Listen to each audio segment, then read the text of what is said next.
শ্রেণীর সুপ্রিয় শিক্ষার্থীবৃন্দ, আশা করছি তোমরা সকলে ভালো আছো। তোমাদের বাংলা প্রথম বইয়ে সংযুক্ত হওয়া এটি আরেকটি প্রবন্ধ। এটি হলো যৌবনের গান, লিখেছেন কাজী নজরুল ইসলাম। এই যৌবনের গান কবিতার 30টি গুরুত্বপূর্ণ এমসিকিউ এখানে দেওয়া হয়েছে, এগুলো একটু দেখো তোমরা। এছাড়া যদি তোমাদের সৃজনশীল বা সংক্ষিপ্ত প্রশ্ন প্রয়োজন হয়, নিচে ডিসক্রিপশনে আমাদের ওয়েবসাইটের লিংক থাকবে, সেখান থেকে তোমরা চাইলে দেখে নিতে পারো। চলো শুরু করি। প্রথমে দেখো, বিশেরবাসী কাব্যগ্রন্থটি কে লিখেছেন? আমরা সকলে জানি বিশেরবাসী লিখেছেন কাজী নজরুল ইসলাম। নজরুল রচনার বৈশিষ্ট্য কি? নজরুল রচনার বৈশিষ্ট্য থাকে মানবতা। হতাশার বুকে আশার সঞ্চার না করলে তাকে আমরা কি অভিধায় ভূষিত করব? আমরা তাকে বৃদ্ধতে ভূষিত করব। কবি কেন যৌবন শক্তির জয়গান করেছেন? কারণ যৌবন শক্তি অপুরন্ত বলে। বায়োসফিঙ্গের স্বভাব কি রূপ? বায়োসফিঙ্গের স্বভাব হলো অন্যদের তাড়া করা। নিচের কোনটিতে যৌবনের মাতৃরূপ ফুটে উঠেছে? হতাশার বুকে আশা জাগা নয়। যৌবনের মাতৃরূপ আছে কার মধ্যে? লাশ বহনকারীর মধ্যে। ধর্ম আমাদের ইসলাম, কিন্তু প্রাণের ধর্ম আমাদের তারুণ্য। যৌবন কথাটির তাৎপর্য কি? যৌবন দেশ কাল ও ধর্ম মানে না। তরুণ শব্দের জয়মুকুট শুধু তাহারই যাহার শক্তি অপরিমাণ। বাংলা সেন বংশের শেষ রাজাকে? শেষ রাজা ছিলেন লক্ষণ সেন। 1912 খ্রিস্টাব্দে মঞ্চু সাম্রাজ্যের পতনের পর নানকিং প্রজাতন্ত্রের রাষ্ট্রপতি নির্বাচিত হন সান ইয়াত। লেনিনের প্রকৃত নাম কি? লেনিনের প্রকৃত নাম ছিল ভ্লাদিমির ইলিচ উলিয়ানোভ। যৌবনের গান প্রবন্ধে কোন গৌর শৃঙ্খের কথা উল্লেখ করা হয়েছে? এটি হবে কাঞ্চনজঙ্ঘা। উত্তর। যৌবনের গান অভিভাষণটি কবি কোথায় দিয়েছেন? উত্তর হবে সিরাজগঞ্জে দিয়েছেন। যৌবনের গান প্রবন্ধের বিষয়বস্তুর সাথে মিল আছে প্রাবন্ধিকের মানব প্রেমের। যৌবনের গান প্রবন্ধে প্রাবন্ধিক দেখিয়েছেন যৌবনের বৈশিষ্ট্য, বার্ধক্যের বৈশিষ্ট্য, যৌবনের জয়গান। উত্তর হবে তিনটি, 1, 2 ও 3। যৌবনের গান প্রবন্ধে লেখকের কোন বক্তব্যটি প্রকাশ পেয়েছে? ইসলামী চেতনার আভাস প্রকাশ পেয়েছে, সাম্যবাদী কবিসত্তার আভাস প্রকাশ পেয়েছে, তারুণ্যের জয়গান প্রকাশ পেয়েছে। এখানে শুধু সঠিক হবে 3 নাম্বারটি, তারুণ্যের জয়গান প্রকাশ হয়েছে। উত্তর হবে 3। কাক কোকিলকে তাড়িয়ে বেড়ায়। এখানে কাক হলো যৌবনের প্রতীক, বার্ধক্যের প্রতীক, তারুণ্যের প্রতীক। উত্তর হবে শুধু 2 নাম্বারটি, বার্ধক্যের প্রতীক। দেশের বড় শত্রু দুর্নীতি। সব ধরনের অন্যায় কাজ দুর্নীতির আওতাভুক্ত। সমাজ থেকে দুর্নীতি পুরোপুরি নির্মূল করতে হলে সর্বাঙ্গে এগিয়ে আসতে হবে তরুণদের। বর্তমান প্রজন্মে দুঃসাহসী তরুণরাই পারে এদেশকে দুর্নীতিমুক্ত করতে। উদ্দীপকে বর্ণিত তরুণদের ভূমিকা যৌবনের গান প্রবন্ধের কিসের সাথে তুলনীয়? এটি উত্তর হবে খ, যৌবনের প্রকৃত রূপের সাথে তুলনীয়। এরপর দেখো, উদ্দীপকের দুঃসাহসী তরুণদের শক্তি সম্পর্কে যে আশাবাদ ব্যক্ত হয়েছে যৌবনের গান প্রবন্ধের আলোকে তাকে বলা যায় যৌবন শক্তি, বার্ধক্য জরা, অফুরন্ত প্রাণচঞ্চলতা। এটি হবে 1 এবং 3। তাহলে উত্তর হবে ঘ নাম্বারটি। হাসান ও মাসুদ 2 বন্ধু, কলেজে একই ক্লাসে পড়ে। হাসান মাঝে মাঝে বলে আমার দ্বারা কিছুই হবে না, জীবনটাই বৃথা। মাসুদ বলে তুমি যাই বলো, আমাকে কিছু করতেই হবে। যৌবনের গান প্রবন্ধের আলোকে উদ্দীপকে হাসানের মধ্যে বার্ধক্যের যে বৈশিষ্ট্য দেখা যায় সেটি হলো প্রাণশক্তি, আস্থাহীনতা। এটি হবে হতাশা এবং আস্থাহীনতা। সংসারের বেড়াজাল। এটি উত্তর হবে 2 এবং 3। উদ্দীপকের সাথে তোমার পাঠ্য বইয়ের কোন রচনার ভাবগত মিল আছে? এটি তো সকলে পারবে, যৌবনের গান। কাজী নজরুল ইসলাম কোন গ্রামে জন্মগ্রহণ করেন? এটিও বলার কিছু নাই, সকলে পারবে, পুরুলিয়া গ্রামে। ছায়ানট কোন জাতীয় রচনা? ছায়ানট একটি কাব্য। যুগবাণী কাজী নজরুল ইসলামের কোন ধরনের গ্রন্থ? এটি হবে প্রবন্ধ গ্রন্থ। উত্তর হবে 3। পুরাতনকে মিথ্যাকে আঁকড়িয়ে ধরে কে? এটি হবে উত্তর খ, বার্ধক্য। গানের পাখিকে তাড়া করে কে? উত্তর হবে ক, টিয়া। দ্বিধা শব্দের অর্থ কোনটি? দ্বিধা শব্দের অর্থ হলো সংকোচ। চঞ্চু শব্দটি যৌবনের গান প্রবন্ধে কি অর্থে ব্যবহার হয়েছে? এটি হবে ঠোঁট অর্থে ব্যবহার হয়েছে। যৌবনের গান প্রবন্ধটি মূলত কি? এটি একটি অভিভাষণ। এটি বেশি গুরুত্বপূর্ণ, ভালো করে দেখবে, এখানে এই প্রশ্নটি বারবার আসবে তোমাদের। এছাড়া যদি তোমাদের এই সম্পর্কে সৃজনশীল এবং সংক্ষিপ্ত প্রশ্ন প্রয়োজন হয়, তোমরা আমাদের ওয়েবসাইট থেকে দেখে আসতে পারো। আর তোমাদের যদি ভিডিও আকারে প্রয়োজন হয় তাহলে তোমরা কমেন্ট করে জানাবে, তোমাদের জন্য সৃজনশীল এবং সংক্ষিপ্ত প্রশ্নের উপর ভিডিও করব ইনশাআল্লাহ। আসসালামু আলাইকুম। একাদশ এবং দ্বাদশ শ্রেণীর সুপ্রিয় শিক্ষার্থীবৃন্দ, আশা করছি তোমরা সকলে ভালো আছো। তোমাদের সিলেবাসে নতুন করে 2টি কবিতা সংযুক্ত হয়েছে, তার মধ্যে প্রত্যাবর্তনের লজ্জা একটি। এই প্রত্যাবর্তনের লজ্জার কবিতার ভিডিওটি আমি তোমাদেরকে ব্যাখ্যা আকারে দিয়েছি, তোমরা যদি দেখে না থাকো তাহলে ডিসক্রিপশন বক্সে লিংক থাকবে, তোমরা সেখান থেকে দেখে নিও। এছাড়া আমরা এখন আলোচনা করব এখানে কিছু এমসিকিউ নিয়ে। চলো শুরু করি। আল মাহমুদের প্রকৃত নাম কি ছিল? আল মাহমুদের প্রকৃত নাম ছিল মীর আব্দুস শুকুর আল মাহমুদ। আল মাহমুদ কোথায় জন্মগ্রহণ করেছিলেন? আল মাহমুদ ব্রাহ্মণবাড়িয়ায় জন্মগ্রহণ করেছিলেন। আল মাহমুদ কোন পত্রিকায় সম্পাদক ছিলেন?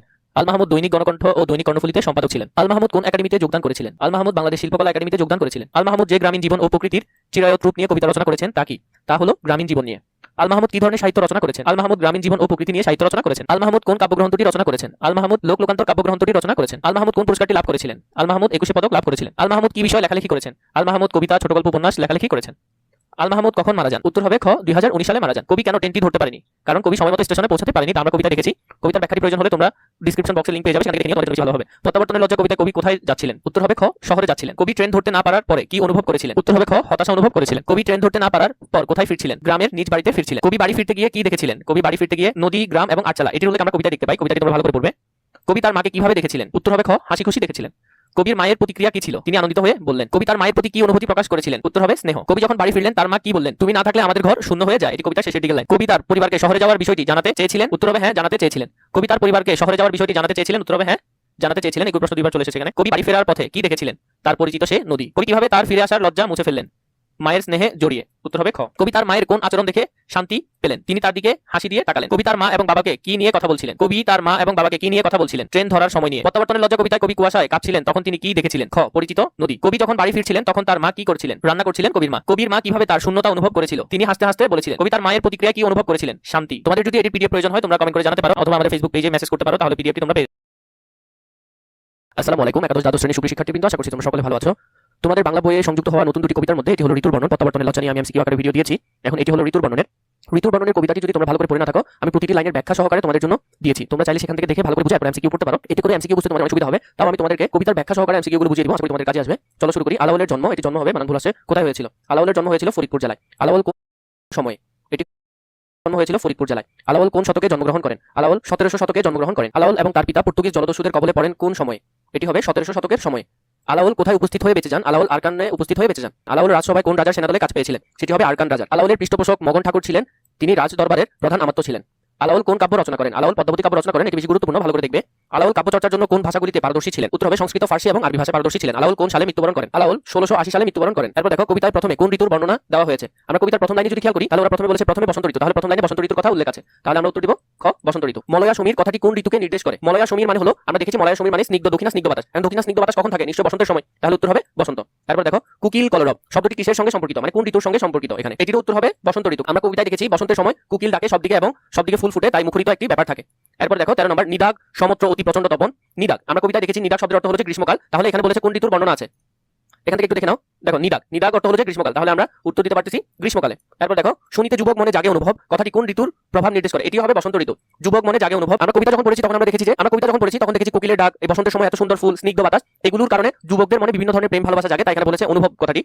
এটি কোন ঋতু? তাহলে বসন্ত ঋতু। বিচিত্র বসন দিয়ে কি বোঝানো হয়েছে? বিচিত্র বসন, বসন মানে হলো পোশাক, আর বিচিত্র মানে বিভিন্ন ধরনের, তাহলে কি বিভিন্ন ধরনের পোশাক। এটি আমরা কখন পড়ি? নিশ্চয় বসন্তের সময় আমরা বিভিন্ন ধরনের পোশাক পরে থাকি। এরপর দেখো পুষ্পরিত সুরঙ্গ শব্দটি কোন ঋতুর সৌন্দর্য বর্ণনা করেছে? এটি কবিতা থেকে যদি আমরা দেখি, দেখো কবিতা ছিল পুষ্পরিত সুরঙ্গ মল্লী লবঙ্গ গুলাল। পুষ্পরিত মানে সুন্দর রঙের ফুল, পুষ্পরিত মানে বিভিন্ন ধরনের সুন্দর রঙের ফুল। এখানে মল্লী মানে হলো বেলি ফুল, এবং লবঙ্গ মানে আমরা একটা লবঙ্গ মশলা দেখি লবঙ্গ যেটিকে বলি, কিন্তু সেটি যখন কাঁচা আকারে থাকে তখন সেটি লাল রঙের ফুল থাকে, এবং গুলাল শব্দের অর্থ হলো যে অতি মাত্রায় লাল। তাহলে আমরা দেখেছি এখানে একটি ফুলের কথা বলছে, পুষ্পরিত সুরঙ্গ, তাহলে এটি নিশ্চয়ই বসন্তের সময়। পুষ্পরিত এটিও উত্তর হবে বসন্তের সময়। গরজিত শব্দটি কোন ঋতুর সাথে সম্পর্কিত? গরজিত শব্দটি কোন ঋতুর সাথে সম্পর্কিত? এটি হবে বর্ষার সময়, কারণ আমরা দেখেছি কবিতার মধ্যে গরজিত শব্দটি ছিল যখন মেঘ ডাকে আকাশে, এই সময় নিশ্চয় মেঘ ডাকে বর্ষার সময়। চন্দন চম্পক মল্ল মলয়া পবন, এই লাইনটি কোন ঋতু নির্দেশ করে? চলো আমরা কবিতা থেকে একটু দেখি। এই দেখো গ্রীষ্মকালের কথা যখন বলেছে, এর তৃতীয় লাইনে ছিল চন্দন চম্পক মল্ল মলয়া পবন। চন্দন চম্পক বলতে এখানে দুইজন দম্পতিকে বোঝানো হয়েছে, এখানে মধ্যে নিশ্চয়ই কি হবে? গ্রীষ্মকালে, তাহলে উত্তর হবে এটিও গ্রীষ্মকালে। এরপর দেখো চন্দন চম্পক মল্ল মলয়া পবন, এই লাইনটি কোন ঋতু নির্দেশ করে? একটু আগে আমরা দেখেছি গ্রীষ্মকালে, এই প্রশ্ন দুইবার এসেছে। আচ্ছা এরপর দেখো দম্পতি শব্দটি কোন ঋতুতে সঙ্গীতের মতো আনন্দ নিয়ে আসে? সেটি হবে বসন্তের সময়, উত্তর হবে বসন্তের সময়। মল্লার রাগ কি বর্ণনা করেছে? মল্লার রাগ আমরা দেখেছি, মল্লার রাগ কখন আমরা শুনতে পেরেছি? বর্ষার সময় যখন ঝুমঝুম বৃষ্টি পড়ছে, এই সময়টা অনেকটা কিছুটা বাদ্যযন্ত্রের মতো, বা মল্লার রাগ বলতে রাতের দ্বিপ্রহরে গাওয়া একটা রাগের মতো লাগছে, এবং এটি নিশ্চয় আমরা দেখেছি বর্ষার পানি পড়ার শব্দের সাথে মিলিয়ে, তাহলে উত্তর হবে বর্ষার মিউজিক্যাল রাগ। এটি অতি দীর্ঘ সুখ নিশীতে পলকে পোহায়। এখানে অতি দীর্ঘ সুখ বলতে ওই যে আমরা দুটি দম্পতির কথা বলেছি বা যুবক যুবতীদের কথা বলছি, অতি দীর্ঘ সুখ নিশি পলকে পোহায়। শীতের সময় রাত কিন্তু অনেক বড় হয়, কিন্তু তাও দম্পতিদের মনে হচ্ছে এত বড় রাতটাও যেমন কি এক নিমিষে শেষ হয়ে যাচ্ছে, তাহলে কিসের সময় দেখেছি? শীতের সময়, তাহলে উত্তর হবে শীত। এরপর দেখো তাম্বুল বলতে কি বোঝানো হয়েছে? আমরা দেখেছি তাম্বুল বলতে এখানে পানকে বোঝানো হয়েছে। এরপর দেখো 23 নম্বরটি, কাপুর কুস্তুরি চুয়া কোন ঋতুতে প্রচলিত? কাপুর কুস্তুরি আমরা দেখেছি শীতের সময় প্রচলিত, কবিতার শেষ অংশের দিকে ছিল, তাহলে উত্তর হবে শীত। এরপর এটি দেখো শতত দম্পতির সঙ্গে ব্যাপিত মদন, এখানে মদন কি নির্দেশ করেছে? আমরা দেখেছি শতত দম্পতি, ওই যে দুইজন দম্পতির কথা বলা হয়েছে, বাস্তবতে এগুলো ছিলেন পদ্মাবতী আর রঙ্গসেন, এখানে ওদের কথা বলা হয়েছে, ওদের সাথে দেখো ব্যাপিত মদন। ব্যাপিত মদন মানে এখানে প্রেমের দেবতার সাথে তুলনা করেছে, তাহলে উত্তর হবে প্রেমের দেবতা। তোমরা যদি কবিতা ভালো করে না পড়ো তাহলে এটি বোঝাটা অনেক কষ্টসাধ্য ব্যাপার, তোমরা একটু কষ্ট করে কবিতাটি ভালো করে দেখে আসবে। এরপর দেখো রাসে শব্দটি কোন ঋতুর বৈশিষ্ট্য হিসেবে ব্যবহৃত হয়েছে? আমরা কবিতায় দেখেছি রৌদ্র ত্রাসে, এটি কখন হয়? রোদ অনেক প্রচন্ড কখন পড়ে? নিশ্চয়ই গ্রীষ্মকালে, তাহলে উত্তর হবে গ্রীষ্মকাল। তারপর দেখো কিটকুল রব শব্দটি কোন ঋতুতে বেশি শোনা যায়? কিটকুল মানে অনেক ধরনের, এখানে কবিতার সাথে মিলিয়ে যদি পড়ো তাহলে কিটকুল বলতে অনেক ছোট ছোট প্রাণীদেরকে বুঝিয়েছে, ব্যাঙ হতে পারে, এরপর ময়ূরের কথা উল্লেখ ছিল কবিতায়। এখন ওরা কখন ডাকে? নিশ্চয়ই বর্ষার সময়, তাহলে উত্তর হবে বর্ষা। এছাড়া যদি তোমাদের আরো এমসিকিউ প্রয়োজন হয় তোমরা আমাকে কষ্ট করে জানাবে কমেন্ট করে।